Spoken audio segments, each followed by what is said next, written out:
Imagine a world where people only consume what they need instead of all that they can.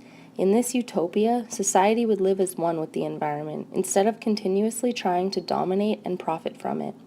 Instead of altering the landscape to fit our needs, we would consider the role of other species and the environment in evading our increasingly conceivable demise.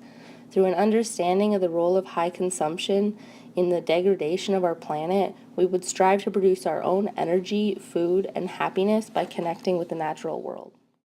But unfortunately, this is not the case in our society. We are increasingly valuing the environment based on what we can take from it, opposed to the essential ecosystem services it provides us with.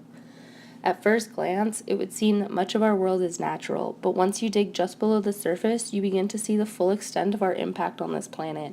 Instead of solving our problems, we simply choose to bury them, keeping them out of sight and out of the minds of many. This need to consume, to acquire more, is not going to sustain us in the long run. Our society is becoming increasingly dominated by polluting production facilities, large-scale factory farms, piling excessive waste, polluted waterways, the clear-cutting of forests, and unprecedented species extinctions. In order to avoid our daunting future, we need to change the societal perception that higher rates of consumption are inevitably connected to growth.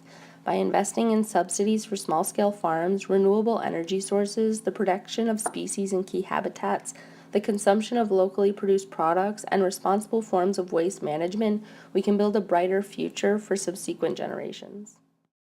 In 1972, Canadian filmmaker Alanis Obosawin wrote, "When the last tree is cut, the last fish is caught, and the last river is polluted, when to breathe the air is sickening, you will realize too late that wealth is not in bank accounts and that you cannot eat money."